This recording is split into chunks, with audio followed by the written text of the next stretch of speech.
Bom dia, pessoal. Nós vamos falar hoje sobre a independência da América Portuguesa, ou seja, aquilo que vai se chamar Brasil. É necessário a gente entender que nós estamos no contexto da crise do sistema colonial, que vai de 1750 a 1800. Então, nós tivemos a expansão das ideias iluministas. Essas ideias iluministas chegam ao Brasil, como eu falei para vocês no outro vídeo, né? Os jovens, como o Brasil não tinha universidade, os jovens estudaram na Europa, lá na Europa, eles tinham influência dessas ideias, não é? Em 1750, em Portugal, nós vamos ter aí um déspota esclarecido, um primeiro-ministro, não é? Vai haver a independência dos Estados Unidos, a Inconfidência Mineira, a Revolução Francesa e a Conjuração Baiana, coisas que nós já vimos aí em vídeos anteriores. Então, tudo marca o processo da independência do Brasil com a vinda da família real. O que é que aconteceu? Questão do dilema do bloqueio continental. Então, Napoleão Bonaparte, nós já vimos isso lá no período napoleônico, ele decreta o bloqueio continental, certo? No qual as nações europeias são proibidas de comercializar com a Inglaterra, sob a ameaça de ser invadida pelas tropas francesas.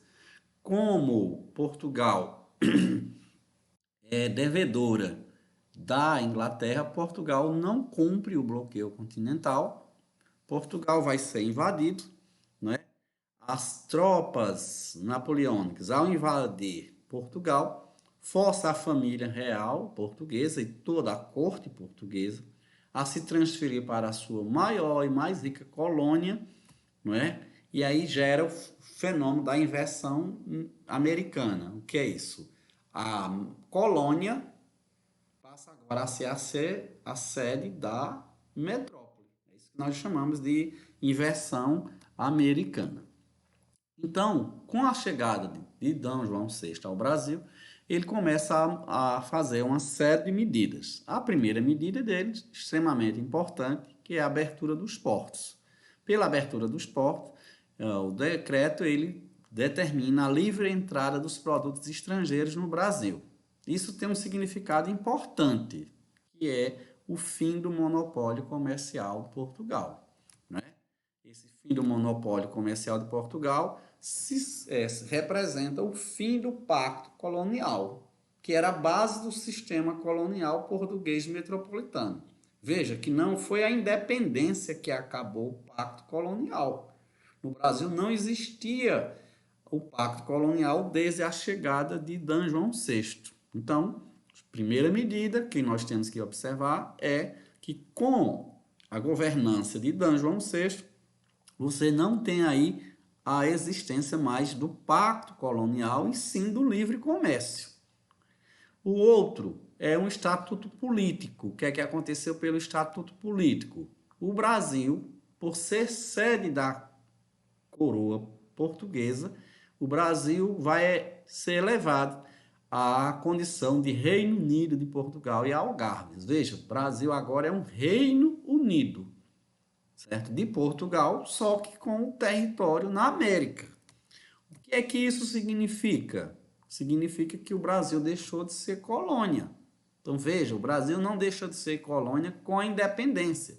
O Brasil já não era mais colônia desde 1815, quando D. João VI ele decreta a elevação do Brasil à condição de Reino Unido. Também nós tivemos o Tratado de Navegação e Comércio. Ela vai garantir, esse tratado é de 1810, ele vai garantir taxas que privilegiam a Inglaterra. As taxas de importação, ela variava 15% para a Inglaterra, 16% para Portugal e 26% para outros países. Vocês observam que há um privilégio para a Inglaterra, muito mais do que para Portugal. Isto por quê? Porque Portugal era devedora da Inglaterra, a Inglaterra ajudou a corte a chegar ao Brasil, né? Foi quem trouxe a corte para o Brasil, e a Inglaterra tinha esses privilégios. Então, esse tratado de navegação e comércio de 1810, ele traz um problema seríssimo para o nosso país, que ainda não é independente. O Brasil aniquilou a chance de desenvolver a indústria, isso porque as pequenas indústrias brasileiras que poderiam surgir não teriam chance de concorrer com as indústrias, com os produtos ingleses. Então aí você tem esse tratado de 1810 como sendo um tratado extremamente favorável à Inglaterra. E aí nós tivemos algumas situações. Observe, houve a elevação do Brasil a Reino Unido, né? Em 1815 vai haver definitivamente a derrota de Napoleão e a realização do Congresso de Viena. No Brasil nós vamos ter a ocupação da Cisplatina, que é o Uruguai, né? Que foi anexado. Nós tivemos a Revolução Pernambucana em 1817. Nós tivemos a coroação de D. João VI, aqui agora não mais como príncipe regente, mas agora como chefe geral. Nós tivemos um movimento revolucionário libertário na Espanha, certo? E nós vamos ter a Revolução do Porto, que vai implicar aqui em mais questões para a nossa independência. Então, uma coisa que a gente precisa observar. A corte brasileira, ela apoiava Dom Pedro, nas decisões de Dom Pedro, porque ela temia perder os privilégios políticos. Nesse sentido, certo, vai ocorrer o terceiro movimento emancipatório, que é a Revolução Pernambucana. Nós já estudamos a Conjuração Mineira, a Conjuração Baiana. E agora nós estamos estudando o terceiro movimento emancipatório, chamado Revolução Pernambucana. Por que eles não estão juntos lá, da Conjuração Mineira e da Conjuração Baiana? Porque quando ocorre a Conjuração Mineira e ocorre a Conjuração Baiana, o Brasil ainda é colônia de Portugal. Na questão da Revolução Pernambucana, o Brasil não é mais colônia, o Brasil é um vice-reino. Então a gente faz essa pequena diferença.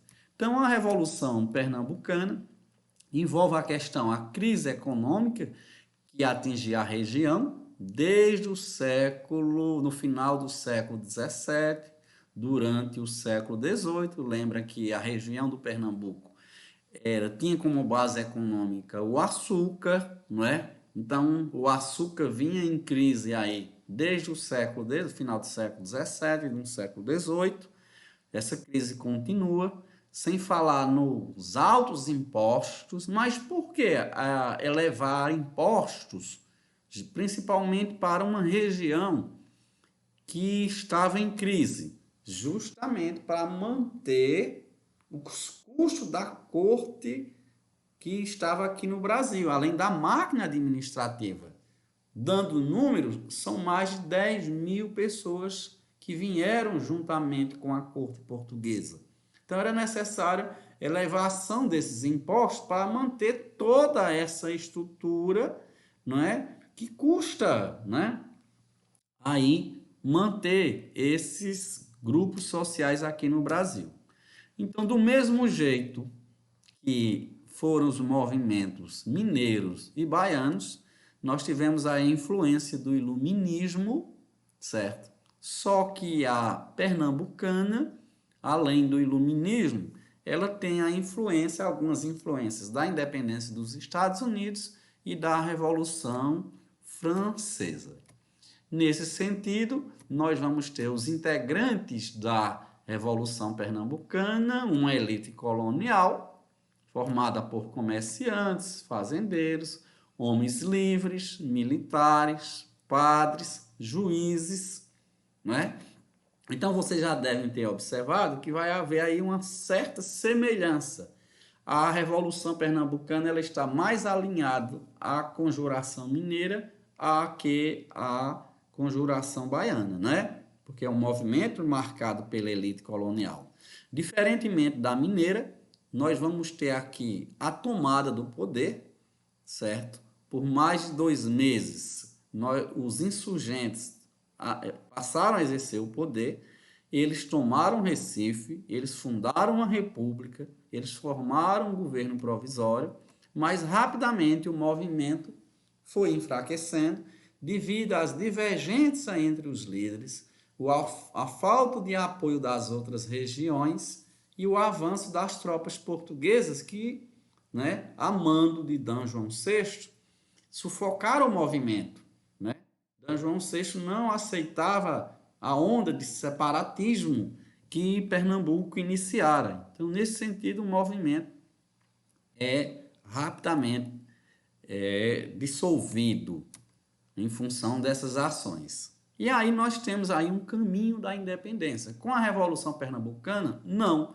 Por um contexto externo, em 1820, nós vamos ter a Revolução do Porto em Portugal.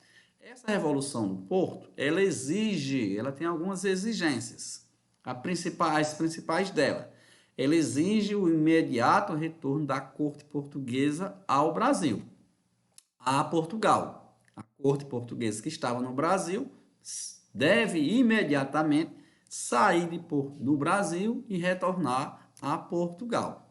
Além de exigir o retorno da família real, a Revolução do Porto estabelece também a convocação da Assembleia Constituinte. O que é que nós queremos ver aqui? Nós queremos ver aqui que essa é uma ação liberal. Veja, Portugal era uma nação absolutista. O rei de Portugal deve voltar a Portugal, mas se submeter a uma Constituição. Então, o Brasil houve a abertura dos portos, houve os tratados de comércio, houve a elevação do Brasil a Reino Unido. Todas essas medidas foram tomadas por D. João VI, porque nós tínhamos aqui o poder absoluto de D. João VI, só que agora não. A Revolução do Porto, além de exigir o retorno da família portuguesa para Portugal, da coroa portuguesa, quer instituir uma monarquia parlamentar, uma monarquia constitucional. E o que seria favorável para Portugal, para os portugueses, para a elite portuguesa? A recolonização.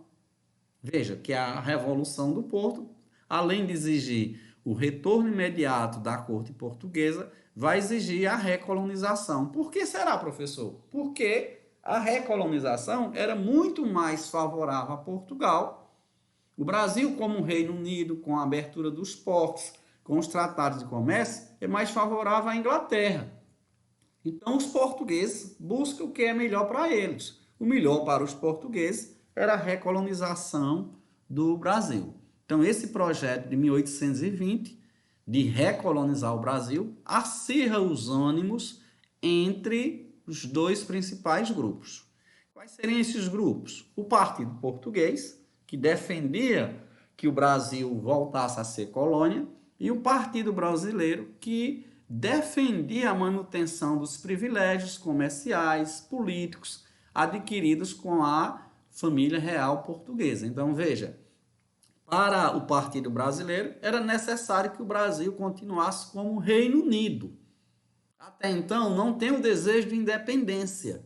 O desejo de independência do Brasil vai se acirrar à medida em que Portugal vai querer impor a recolonização.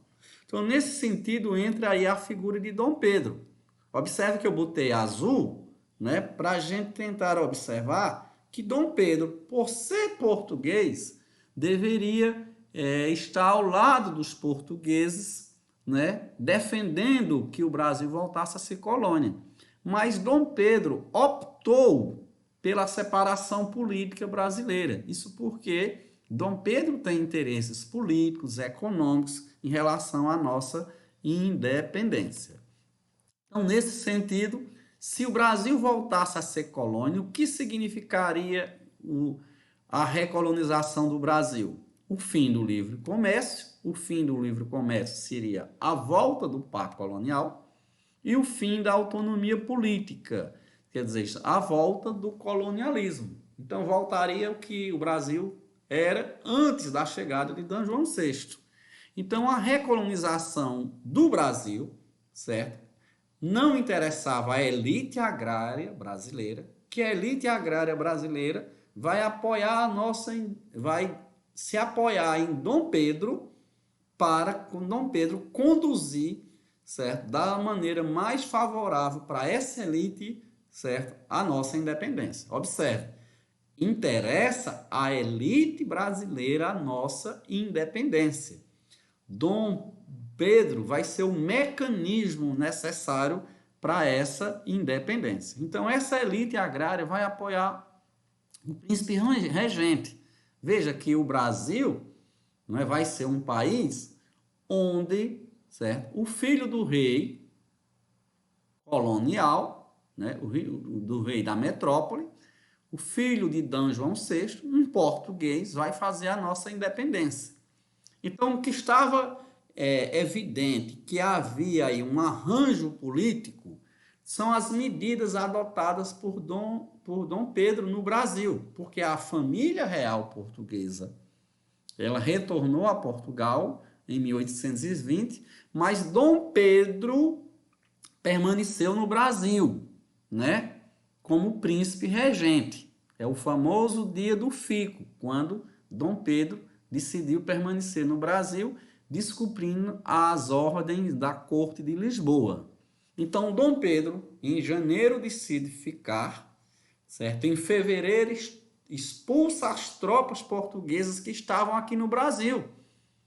Por quê? Porque Dom Pedro já objetivava, já tramava a questão da nossa independência, né? Ele vai criar em abril o Conselho dos Procuradores Gerais das Províncias, vai convocar uma Assembleia Nacional Constituinte para elaborar a Constituição do Brasil. Veja que a convocação da Assembleia Constituinte ocorre em junho, antes da separação, que é em setembro, o que demonstra claramente que Dom Pedro já estava no arranjo político de fazer a nossa independência. Então, ele estava procurando a maneira mais favorável para o grupo político dele, para a família real que vai permanecer no Brasil, que vai governar o Brasil após a independência, mas também criar as condições necessárias para beneficiar a elite agrária brasileira. Então, em setembro de 1822, nós temos, no dia 7 de setembro, a separação definitiva em relação a Portugal. Só que aí a gente tem que observar isso em outros cenários. Observe, se o Brasil continuasse sendo colônia de Portugal, fosse recolonizada, dando um exemplo aí do chuchu. O chuchu brasileiro produzido por 10 chegaria à Inglaterra por 20, porque teria que haver, o Brasil sendo colônia de Portugal, a intermediação dos comerciantes portugueses. Então, se o Brasil se tornasse independente, o chuchu de R$10 chegaria a Portugal, a Inglaterra, por R$10. Então, obviamente que a Inglaterra vai apoiar a independência do Brasil, certo? E, portanto, vai defender o fim do colonialismo português no Brasil. E os portugueses vão defender a volta do colonialismo. Então, veja, a elite brasileira, né, apoiada pelo príncipe regente, mas com o apoio da Inglaterra, tá, está aí correlacionada à elite portuguesa que querem o nosso colonialismo. E aí como é que fica a relação de Portugal e a Inglaterra, já que você disse que, certo, desde a declaração do bloqueio continental, Portugal justamente não cumpriu o bloqueio continental porque era devedora da Inglaterra. Isso mesmo, mas aí tem um outro porém que nós precisamos observar. Veja essa frase de D. João VI, antes de sair do Brasil, o que é que ele disse para o filho? Pedro, se o Brasil se separar, quer dizer, o rei D. João está dizendo que o Brasil vai se separar de qualquer jeito. Antes seja para ti. Veja, o rei de Portugal está orientando o filho a tomar a rédea da independência do Brasil antes que alguém faça isso, né? Que me hás de respeitar do que para algum desses aventureiros. Veja que D. João VI está orientando Dom Pedro I não só permanecer no Brasil, mas tomar a rédea da nossa independência. Por quê?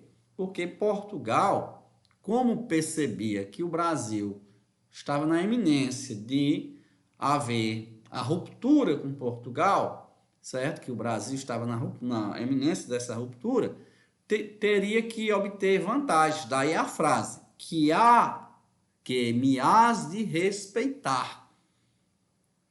Respeitar que seria aqui qual no sentido?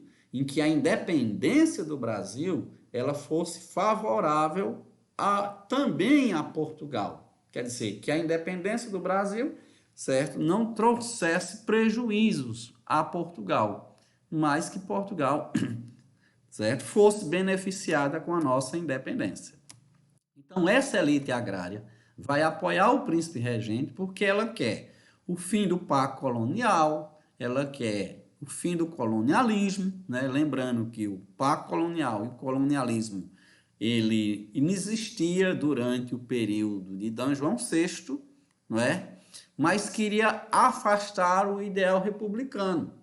Veja que a Conjuração Mineira, a Baiana e a Revolução Pernambucana eram movimentos republicanistas. Mas o que é que aconteceu no vídeo que você estudou sobre a independência da América Espanhola? Na América Espanhola houve o republicanismo.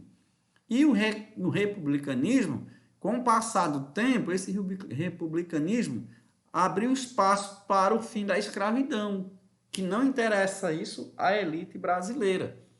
Então, aqui se afasta o ideal de república, justamente porque, para a elite brasileira, a república viria acompanhado, como foi na América Espanhola, que vocês viram o mapa, que eu já mostrei para vocês no outro vídeo. O republicanismo lá foi acompanhado da abolição. Então, aqui era necessário acabar com o sistema colonial, ou seja, acabar com o pacto colonial, afastar o republicanismo, mas manter o plantation. Observa bem, o plantation vai permanecer. O Brasil vai deixar de ter aqui o sistema colonial, mas a maneira de produção vai continuar. O que vai mudar é a região, certo? Se durante o período colonial o plantation foi adotado no Nordeste através do açúcar, com o processo de independência do Brasil, você vai ter um plantation localizado na região Sudeste através do café. Então, esse plantation era baseado na escravidão, na monocultura, no latifúndio e no mercado externo. E aí interessava essa elite uma independência que afastasse a ideia do fim da escravidão. Daí o Brasil manter o sistema monárquico. Então, o Brasil, quando vai se tornar independente, você vai ter uma monarquia aqui, certo? A mesma monarquia que você tinha anteriormente, certo? Só que agora governada pelo Dom Pedro I. Então, a mesma família real, né? Já que Dom Pedro era o príncipe regente, né? Dom Pedro será o imperador do Brasil com a independência do Brasil. Então, vamos lá explicar por que a Inglaterra está tão interessada na questão da nossa independência. Então, vamos ver aqui esse gráfico representativo aqui para nós. Ora, a Inglaterra vai emprestar para o Brasil 2 milhões de libras. Por que que o Brasil vai precisar desses 2 milhões de libras? Porque é o valor que Portugal vai exigir para reconhecer a nossa independência. Isso mesmo, houve um pagamento da nossa independência aqui. É o início da nossa dívida externa, né, com os bancos ingleses. Então, veja bem, Portugal só reconhece a nossa independência mediante o pagamento, certo, desta indenização. Com esse dinheiro, por que esse valor 2 milhões de libras? Porque esse dinheiro iria fazer com que Portugal pagasse grande parte da dívida que ela tinha com a Inglaterra, desde o Tratado de Mentwin, durante a mineração. Então, dessa forma, a Inglaterra vai pressionar Portugal a reconhecer a nossa independência em troca dessa indenização. E o Brasil vai receber empréstimos da Inglaterra e, através desses empréstimos da Inglaterra, a Inglaterra vai renovar os tratados comerciais, né? O tratado de abertura dos portos, o tratado de livre comércio. Então, veja que a independência do Brasil, ela foi favorável para Portugal, que recebeu aí uma indenização para quitar parte das suas dívidas, e a Inglaterra, que, certo, passou aí a ter essa dívida do Brasil, o Brasil passa a ter uma dívida externa, e aí o Brasil já nasce com essa dependência econômica em relação à Inglaterra. Lembrando que essa dependência econômica, ela já tinha iniciado lá com a questão dos tratados de 1808. Então, aí você tem o porquê da interferência de Dom Pedro na nossa independência. Porque Dom João, né, orientar seu filho a tomar rédeas da nossa independência, porque deveria ser uma independência favorável a Portugal. E aí Dom Pedro vai assumir o poder, em troca você vai ter aí essa indenização para Portugal. Diferentemente do que nós pensamos, vai haver sim uma guerra, houve guerras aqui no Brasil pela independência. Mas veja bem, diferentemente da América Espanhola, que houve guerra entre a coroa espanhola e os colonos espanhóis, certo? Ou seja, a América Espanhola, a Espanha enviou para cá, para a América Espanhola, exércitos espanhóis para evitar a independência das suas colônias. No Brasil, nós tivemos guerras, mas foi guerra entre brasileiros e portugueses, ok? Essa guerra ocorreu em algumas províncias. Essas províncias apresentavam resistência de portugueses à independência. Por exemplo, o Ceará não tinha forte presença de portugueses, então não vai haver guerra de independência no Ceará. Mas no Grão-Pará, no Maranhão, no Piauí, na Bahia e no território da Cisplatina, que hoje é Uruguai, nós tivemos essa resistência de portugueses à independência do Brasil. E aí nós vamos ter essas guerras, esses focos de resistência à independência. Lembrando, foram portugueses que não aceitaram o rompimento do Brasil com Portugal. E não é uma guerra entre o exército dos colonos brasileiros e o exército dos portugueses. Até porque Portugal tinha objetivos econômicos na independência do Brasil. Ok? Gente, por hoje é só. Obrigado aí a todos. Valeu.